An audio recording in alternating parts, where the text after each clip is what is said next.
According to Joe Cowley, the Clippers are a team that could still be interested in Zach LaVine. Should those rumors be believed after a summer of rumors around Zach that none seem to materialize? We're going to talk about it all and more. But first, we got to play that intro. Tuned in to Chicago Bulls Central, your number one place for all Chicago Bulls news and content. I see red, I see red, I see red, I see red, yeah, I see red, I see red, I see red, I see red. What's going on, Bulls fans? Welcome to another episode of Chicago Bulls Central, your number one spot for everything Chicago Bulls related. I'm the host there, Haize, but more importantly, you guys can follow the channel at Bulls Central Pod on every social media platform we happen to be on.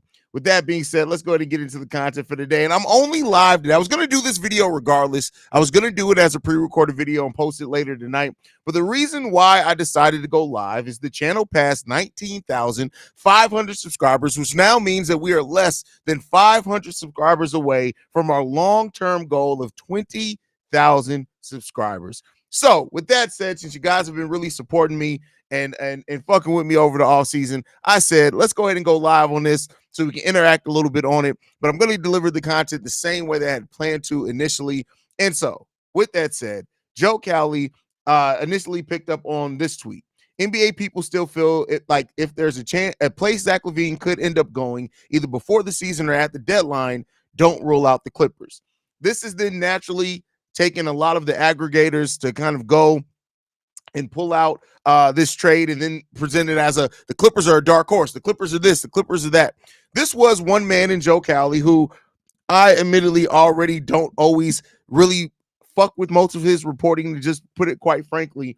But it is a speculative piece. Now, am I doubting that Joe Cowley has heard from some people that maybe the Clippers are interested in Zach LaVine? No, the Clippers are one of the teams that do make some sense for them to kind of pivot towards Zach LaVine. For one reason, we know that they have built a new stadium, right? They want to pack that stadium. They want the team to be good, as well as losing Paul George this offseason. So could they look to make a pivot to bring in a player like Zach LaVine that can pair with Kawhi Leonard and James Harden and what they're trying to do there? I have some doubt around the fit of James Harden and Zach LaVine being on the same team. That just seems like one of those paradoxical situations that if that were to ever happen with James Harden and Zach LaVine on the same team, I think that may be one of the signs of the apocalypse. Personally, I could be wrong on that, but something about that just streams a little like it may end in a red wedding type situation for the American people. I'm a little concerned about it, that place.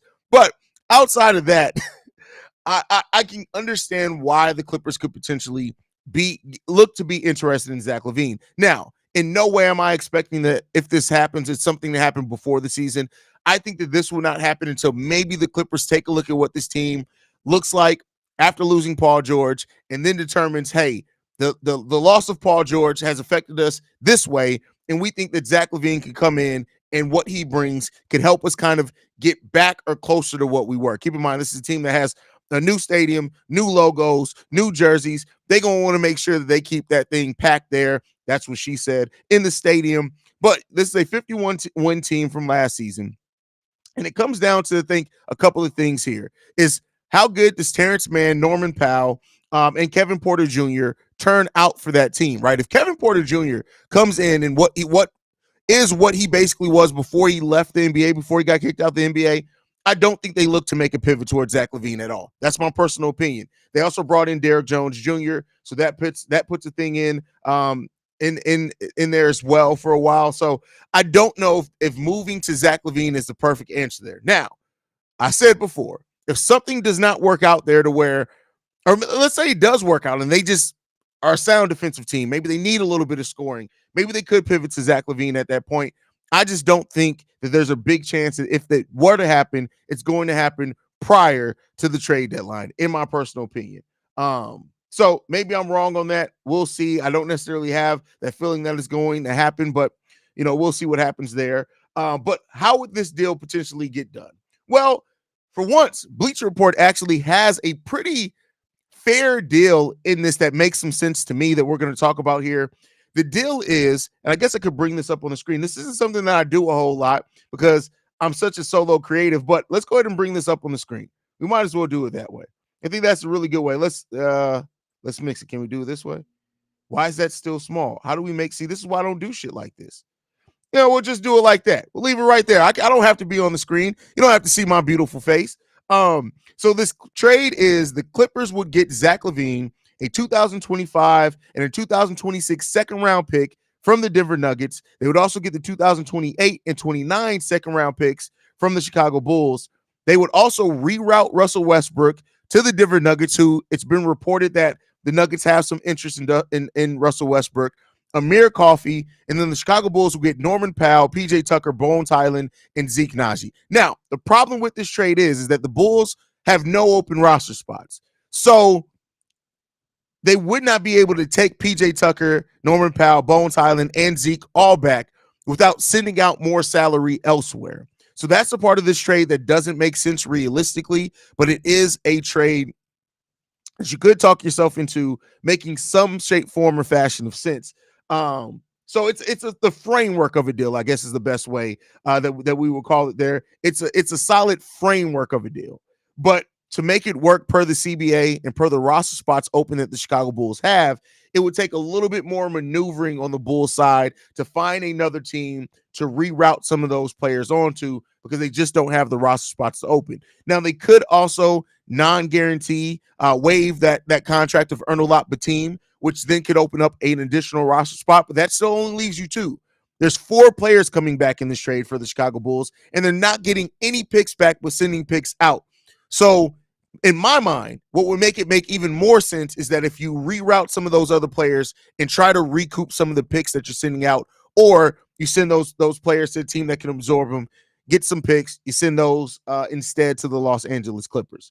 So, again, it's a Bleacher Report deal, so take that for what you will. Bleacher Report deals are always kind of hit or miss, which at some point I got to stop talking shit about Bleacher Report since I technically work for Bleacher Report, but that's a story for another day. The check did clear, though. So that leaves it to this situation. Would the Clippers got limp? Would the Clippers make a decision to make a move for Zach LaVine, and is that framework of a deal enough realistically for what the Clippers and all teams could want? I mean, I think when you look at it, they're sending out Russell Westbrook, a player that they really doesn't seem like they actually want to keep, but it seems like they may be in a situation where they have to keep him to just maintain some of that trade value there. The Nuggets do want it. Could you maybe reroute some other players to the Nuggets? Maybe, right? So it's a case of a woulda, coulda, shoulda, and we could see there, but overall, I don't necessarily think that that's going to be something that happens. That's just my personal opinion. But let's see how you guys are feeling about it. Gemini says, now that's fire. What's fire? What I do? First of all, here we go again.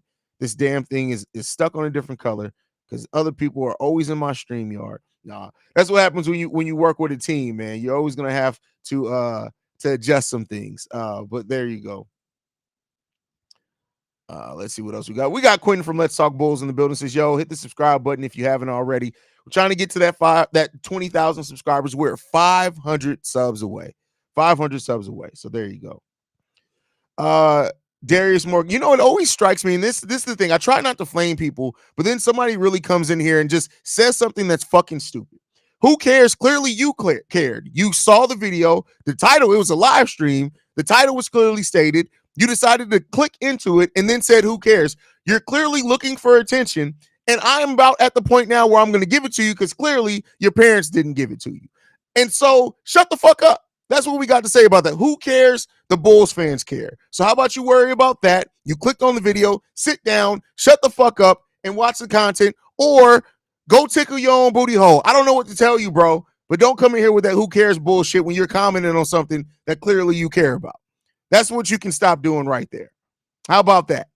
Now, to move back on. Clippers don't have the shit that we want. We're not bringing Terrence Mann in here.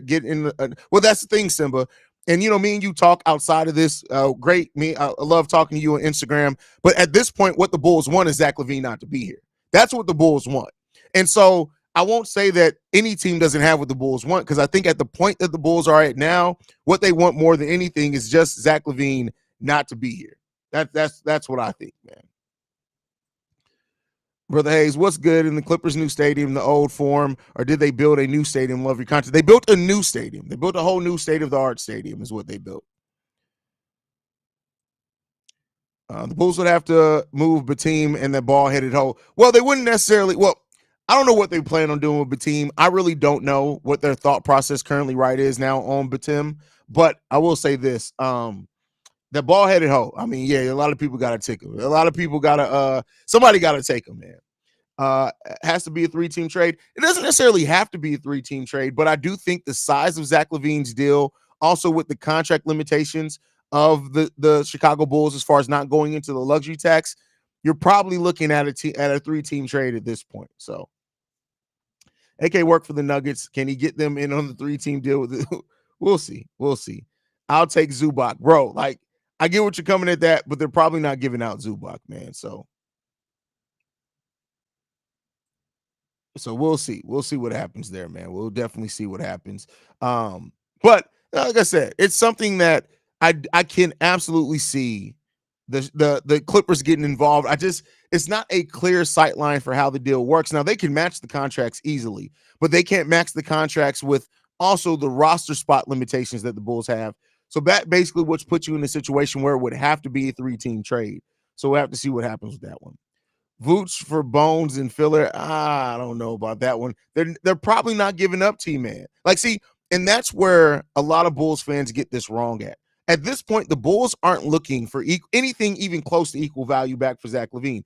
They may not even be looking for a player that can even come in and contribute. The Bulls are probably at this point looking for expiring salary or deals that are easily movable and rerouted to other teams. That's probably what the Bulls are looking for at this point in time. Would you include Vooch as well just to make the money? That would make the deal take that. So it's already hard to move a $40 million deal, Vern. You're now trying to then include Vooch to make people have to match $60 million. Vern, you didn't think about that one before you typed it, my brother. You didn't think about that one too tough there, bro. What's the deal with LaVine to the Lakers?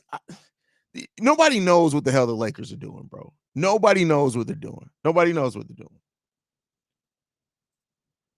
Does LaVine have a trade kicker? And if he does it impact this trade? Well, the thing is that the trade kicker is a 15% trade kicker that the Bulls have to pay, not the team that takes them on. So, I think it's like a lump sum payment. So it just, at this point, I mean, the Bulls have been looking to trade him all summer. So best believe they're willing to eat that trade kicker. So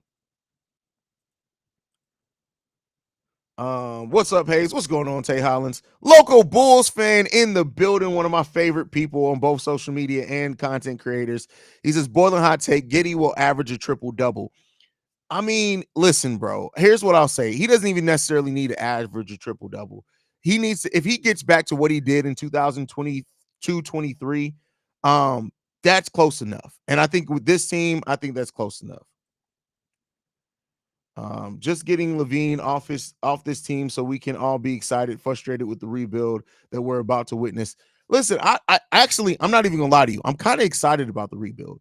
They got a point guard in Josh Giddey who likes to push the pace, is a good playmaker, and can get to the rim.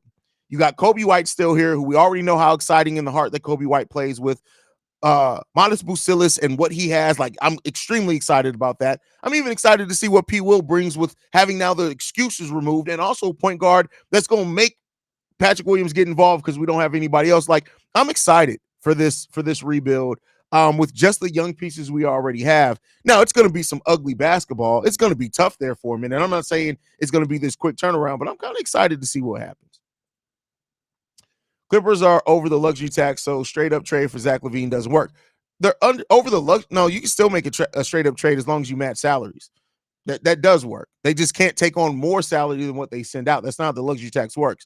I think even if they're in the second tax apron, you just at that point it gets a little bit more restrictive of the picks that you can include in it, but they can still match salary. That's not a problem no matter where they are in the luxury tax. Best Bulls content out there. Good shit, Haize and team. Thank you for that, Jared. I appreciate that. I'm glad that you pointed out the team too, because we definitely have a great team here, man. So this is more of a trade deadline deal. Who can you see Vooch going to? I just want them both gone to start the youth movement. Well, we've already started the youth movement, so it's not starting it. The youth movement has started, and Vooch is not the one that I'm worried about moving. Vooch as a big that can go out there and pass and get you 18 and 11 for a young team, you want a solid center there. I'm not worried about Vooch. That's not the one. Now, if they can move Vooch and get something back, cool. But I'm just saying that I'm not too worried about the moving Vooch or not. JK says, do you think it would be better to move him closer to the deadline to take pennies on the dollar? I mean, at this point, you just got to take the deal. Like, I think that with how low Zach LaVine's trade value has been reported to be, it could get better if he plays well at the start of the season. So you could actually get more of the trade deadline. Typically, you get more in the offseason than at the deadline, but the Zach LaVine situation is a little bit more unique than that. It's a little bit more layers to it. So you may still see that, but, we'll see. We'll see. Steve-O, you're talking to Steve-O, not me. Yo, Haize, not gonna lie, didn't want to see Zach and Kobe part 2? You didn't want to see it? I mean, it is what it is there. Norman Powell, Bones Highland, PJ Tucker to cut in a few seconds would probably be the package if I had to guess. It makes sense for the Clippers who need some star power with point guard, with PG walking. I see where you're coming from with that. Say hello for the Bulls fans community in Brazil. We are the second biggest fan base of the NBA. Well, thank you for that. Shout out to the fans in Brazil. We appreciate your support of the Bulls, man.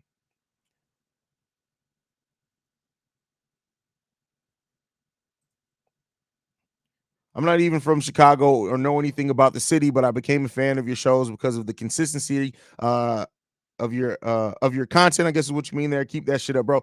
I didn't even know you weren't a Bulls fan initially. Well, thank you for that, Simba. I appreciate the support, brother. Literally became a Bulls fan because I have a channel to consistently watch and talk about the team with other people. Appreciate that, man. Definitely appreciate that. I like to watch you and Baguette Pat. You guys are funny, but you can hold your own. Much love, brother. That's hilarious. You know what? That's what makes Locked On Bulls so special, really, is the fact that you have two people that can absolutely hold down their own shows. And so, like, it's a different dynamic for both of us. Even though I know Pat has the Windy City Breeze, which he hosts with the guys, but, like, it's different when you have, like, two people that completely can do shows on their own and they come together and they do what they do. But it's great to do it. Like it really makes it fun. Like it makes it a very different show than for example Chicago Bulls Central. And at first, keep in mind when I was first doing Chicago Bulls Central, my episodes used to be like 5 to 8 minutes, right? But over the last year and a half, we switched to it's 20 minutes per episode is about where I try to hit at. And so Locked On Bulls is 30 minutes per episode. So it's like 50 minutes every single day. I'm talking about the Chicago Bulls. That doesn't sound like a lot, but when it's all about one team, you got to make it interesting. And me and Pat are able to do that, man. Bro, I'm the Bulls. I'm not dumping Zach for the sake of dumping Zach. I think his value would go up with the team. I'm actually excited to see him play with this group. Well, that's the thing, is that even if his value does go up, you're still not getting equal value. And even then, as I've said many times, there's a greater risk that his value gets hurt more than his value increasing. That's just the nature of the beast at that point. So I like LaVine for our team, but I would like to see Modest be given the opportunity to start and see what he's got. I mean, I can understand where you're coming from with that, right? Like I can definitely, he seems like one of those players that you want to start early, especially with a point guard like Josh Giddey. And so, but with Zach LaVine here, he's going to start, and he's probably going to start at the 3 because Kobe's going to move to the 2, and we'll see how that works out, man. Get those 500 subs for the 20K. You deserve it, man. I appreciate that, man. I definitely appreciate it. We'll see. Like it'll happen when it can happen, man. I was hoping that it was going to be able to happen by the end of the season. It didn't. Not really a big deal there. Like we'll get there at some point is all I'll say, man, because ain't too many people dropping content like me for the Bulls on YouTube or the podcast side. If he will start at the small forward, he will have a breakout season with Giddey running the point. I need everybody to get this in their heads. Patrick Williams is not moving back to the 3. Patrick Williams is not moving back to the 3. Patrick Williams is not moving back to the 3. The Chicago Bulls, regardless of how any of us see it, because I was going to get into how I see Patrick, it really don't matter. You got to keep in mind, Arturas Karnisovas said that at some point in Patrick Williams' career, he wants to see Patrick play small ball 5. Patrick Williams is not moving back to the 3. Modest Bucilis is going to be the future 3 for the Chicago Bulls. Now, maybe at some point they flip-flop. I don't care at that point, right? But for the foreseeable future, once again, I say for the people in the back that are a little slow, for the foreseeable future, meaning for probably about half of this current contract that he's on, Patrick Williams will be a 4. Get over it. Like the think pieces on Patrick Williams moving back to the 3, y'all wasting y'all time, y'all wasting y'all breath, y'all wasting y'all mindset. It's not happening. This Bulls team has spoken on how they see Patrick Williams for the Chicago Bulls, and not even just because of Billy Donovan, is a 4. That's what's happening. That's what's happening. Listen, some of y'all didn't try to turn hoes into housewives. I can tell because y'all keep trying to force something that everybody's already told you ain't happening. Like, it's not happening. So there we go. There we go. Anyway, let's get back to the show. Yo, Haize, I watched your recap of the Bulls' third Summer League game. LOL, that was funny. Hey, that was late night, Haize. I was half sleepy. I had done like 10 episodes at that point in the day. That's always when you get a funny version of Haize. So much love, brother, and congratulations on the success since you've evolved. It's more of a nightcap feel, even though it's Bulls focused. You and the guys discuss other topics with the guests. Keep it up. Thank you. I appreciate that, bro. Definitely appreciate that. Sean Kemp for Modest? Bro, what?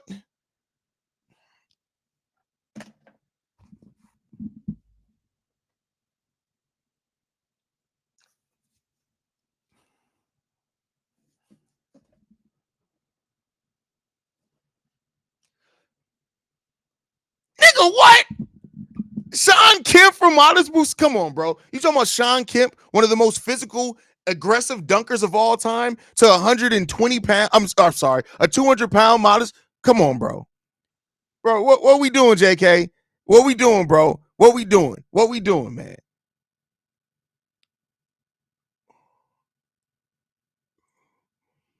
We still gotta win a lot of games. No, I bro, come on. I'm not gonna do it. I'm not gonna do it. I'm not Petty Roosevelt almost. Robert, 41 games. 41 games, bro. 41 games. What? 41? 41? It's midday. It's 5:45 Chicago time. Why are y'all doing cocaine this early in the day? Have some there used to be a time where people would wait till late at night to do hard drugs. There would be a time like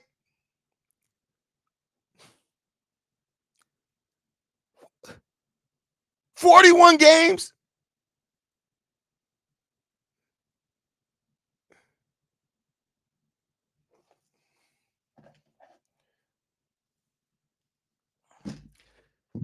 Listen, stop doing fit. Lay off the fentanyl, what are we doing, man? I came on here to have fun with my people, to have a live stream, and y'all trying to kill me. Y'all legitimately trying to kill me, man. What are we doing? What are we doing? Yeah, but Cap of the Great, I think that you got to compare this narrative. Now, here's what I think. I'll say this.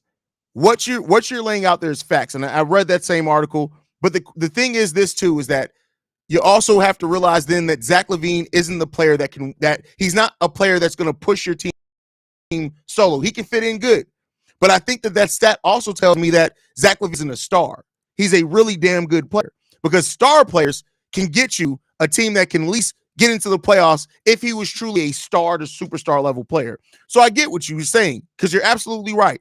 When I saw that stat as well, it blew my mind. But I think when you also have to look at it and say that just means that Zach LaVine isn't a star. He's a damn good player that can score you a lot of points and that could be damn good at that. He can be top 10 in the league in scoring, but how many games are you going to win getting that? That's the thing.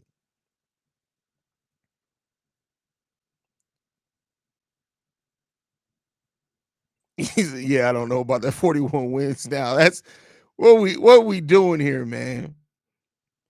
That's crazy, bro. That's crazy. That's crazy.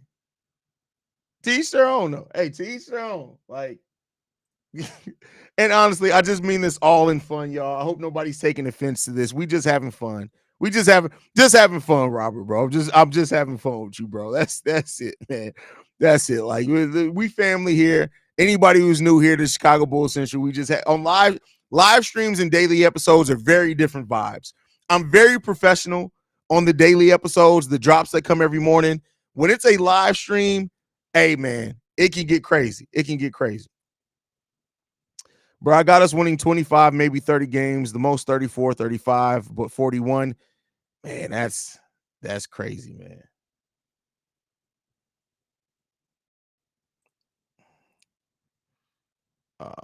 Ben Simmons do not need to come. Ben Simmons, no, keep listen. That frustrates me even more, man. That's crazy.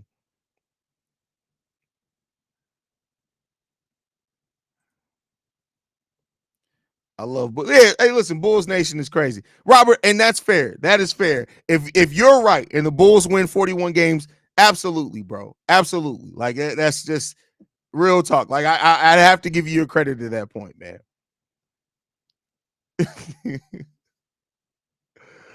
All right, man. I'm gonna go ahead and get ready to wrap this up, man. I just wanted to come on here, hang out with you guys for a minute, man. I love you guys. Thank you guys for all you do, for supporting the channel through this off season, man. You guys are amazing. I can't deny or just ignore just how much you guys have been important to this channel, and the support that you guys have given me for sure as well, man. Yeah, it's all great. It's all great, man. But I love you guys. Make sure you guys are following the show at Bull Central Pod. You can send us any feedback, questions, comments, concerns. bullcentralpod@gmail.com. Lastly, if you guys want to leave a text message and or voicemail for the mailbag, the number to do so, 773-270-2799. We are the #1 spot for everything Chicago Bulls related. That's thanks to you guys. And like I like to end every episode on, go Bulls. Love you guys. See red if you can, y'all.